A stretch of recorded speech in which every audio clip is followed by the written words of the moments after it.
ഭാരതത്തിന്റെ സാംസ്കാരിക വൈവിധ്യവും സൈനിക ശക്തിയും വികസനവും തുറന്നു കാട്ടുന്നതായിരുന്നു ഡൽഹിയിലെ കർത്തവ്യപഥിൽ നടന്ന റിപ്പബ്ലിക് ദിന ആഘോഷം.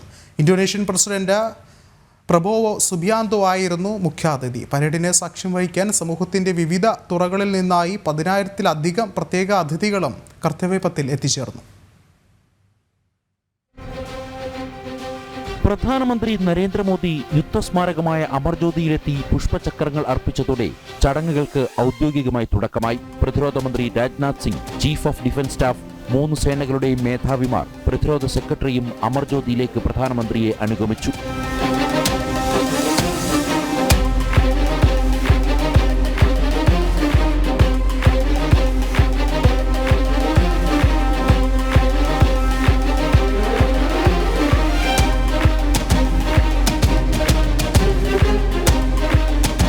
മുഖ്യാതിഥിയായ ഇന്തോനേഷ്യൻ പ്രസിഡന്റ് പ്രബോവോ സുബിയാന്തോ, രാഷ്ട്രപതി ദ്രൗപദി മുർമു എന്നിവർ 6 കുതിരകളെ പൂട്ടിയ പ്രത്യേക രഥത്തിലാണ് കർത്തവ്യപഥിലേക്ക് എത്തിയത്.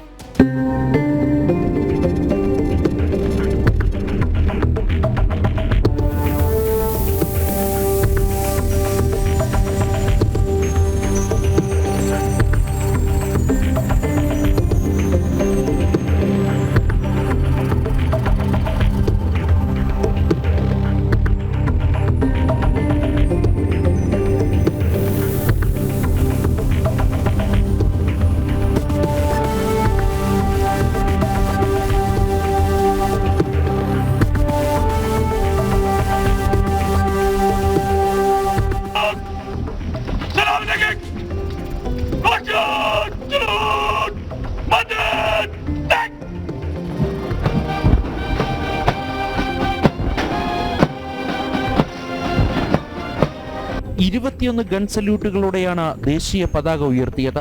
തുടർന്ന് രാജ്യത്തിന്റെ വിവിധ ഭാഗങ്ങളിൽ നിന്നുമുള്ള സംഗീതോപകരണങ്ങൾ ഉപയോഗിച്ച് 300 കലാകാരന്മാർ സാറേ ജഹാം സേ അച്ഛ എന്ന രാഷ്ട്രഗീതം അവതരിപ്പിച്ചു. ചെണ്ടയും ഇടയ്ക്കയും ഉൾപ്പെടെ കേരളത്തിൽ നിന്നുമുള്ള വാദ്യോപകരണങ്ങളും നാദവിസ്മയം തീർത്തു. ദേശീയ പതാകയും 3 സേനാവിഭാഗങ്ങളുടെ പതാകയും വഹിച്ച് 4 Mi-17 ഹെലികോപ്റ്ററുകളാണ് പുഷ്പവൃഷ്ടി നടത്തിയത്.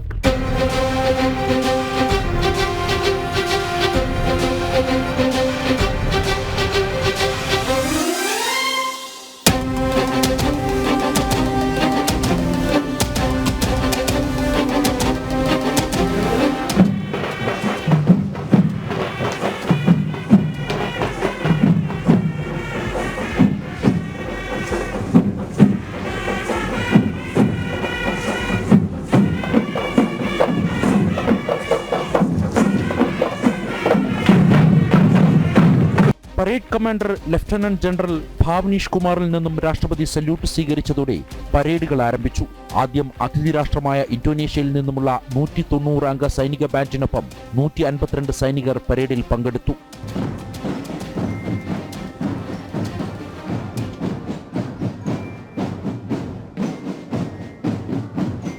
ആർമിയുടെ അശ്വാരൂഢ സേന, ഭാരതം തദ്ദേശീയമായി നിർമ്മിച്ച T-90 ഭീഷ്മ ടാങ്കുകൾ, ബ്രഹ്മോസ് മിസൈലുകൾ, മൾട്ടി ബാരൽ റോക്കറ്റ് ലോഞ്ചറുകൾ, നാഗ് മിസൈലുകൾ, പിനാക മൾട്ടിപ്പിൾ ലോഞ്ച് റോക്കറ്റ് സംവിധാനമായ അഗ്നിബാൻ, ആകാശ് മിസൈലുകൾ, Chetak all terrain vehicle, light specialist വാഹനമായ Bajrang, vehicle mounted infantry mortar സിസ്റ്റമായ ഐരാവത്, ദ്രുത പ്രതികരണ വാഹനങ്ങളായ നന്ദിഘോഷ്, ത്രിപുരാന്തക് തുടങ്ങി ഭാരതം തദ്ദേശീയമായി നിർമ്മിച്ച ആയുധശേഖരങ്ങളുടെ ചെറുരൂപം വ്യക്തമാക്കുന്ന പ്രദർശനം പ്രതിരോധ മേഖലയിൽ രാജ്യം കൈവരിച്ച നേട്ടങ്ങൾ തുറന്നുകാട്ടി.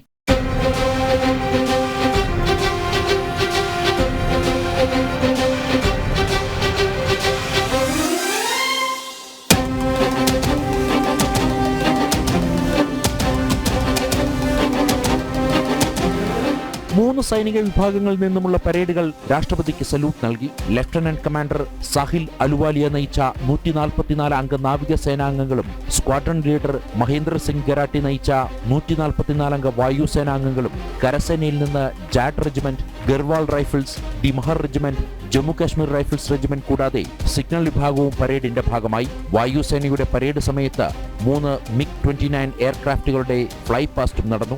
NCC, NSS കേഡറ്റുകൾക്ക് പുറമെ അർദ്ധസൈനിക വിഭാഗമായ CRPF, റെയിൽവേ സുരക്ഷാ സേന, Assam rifles, Delhi police, border security force തുടങ്ങിയ വിഭാഗങ്ങളും പരേഡിൽ പങ്കെടുത്തു. BSFന്റെ ഒട്ടകപ്പടയും കർത്തവ്യപഥിൽ നടന്ന ആഘോഷങ്ങളുടെ ഭാഗമായി.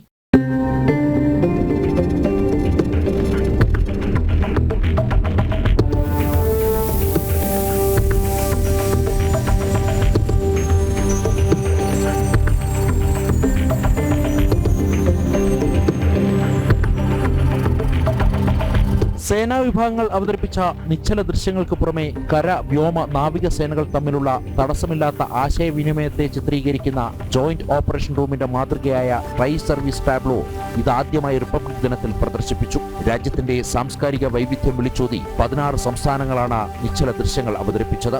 ഉത്തർപ്രദേശിന്റെ മഹാകുംഭമേളയുടെ നിശ്ചല ദൃശ്യം ശ്രദ്ധയാകർഷിച്ചു. ഇതിനു പുറമെ 10 മന്ത്രാലയങ്ങൾ സ്വർണിം ഭാരത് വിരാസത് ഔർ വികാസ് എന്ന തീമിൽ നിശ്ചല ദൃശ്യങ്ങൾ ഒരുക്കി. DRDOയുടെയും തീരസംരക്ഷണ സേനയുടെയും ഉൾപ്പെടെ ഈ റിപ്പബ്ലിക് ദിനത്തിലാകെ 31 നിശ്ചല ദൃശ്യങ്ങളാണ് പ്രദർശിപ്പിച്ചത്.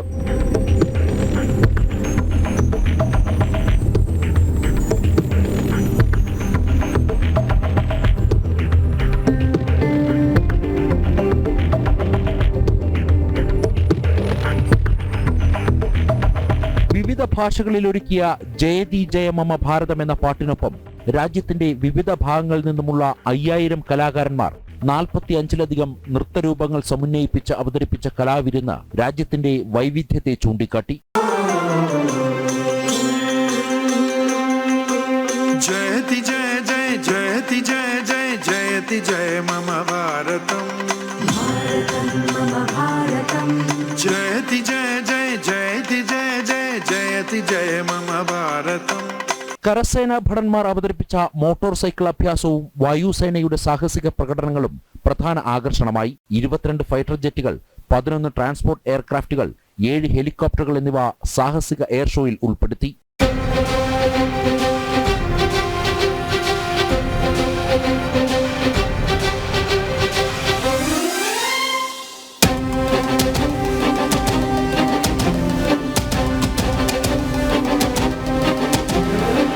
കർഷകർ, മത്സ്യത്തൊഴിലാളികൾ, ഗ്രാമത്തലവന്മാർ, ആശാ വർക്കർമാർ, പരിസ്ഥിതി പ്രവർത്തകർ, മൈ ഭാരത് സന്നദ്ധ പ്രവർത്തകർ തുടങ്ങി സമൂഹത്തിന്റെ വിവിധ തുറകളിൽപ്പെട്ട 10,000 പേരെ പ്രത്യേക അതിഥികളായി ക്ഷണിച്ചിരുന്നു. ജനം, ഡൽഹി.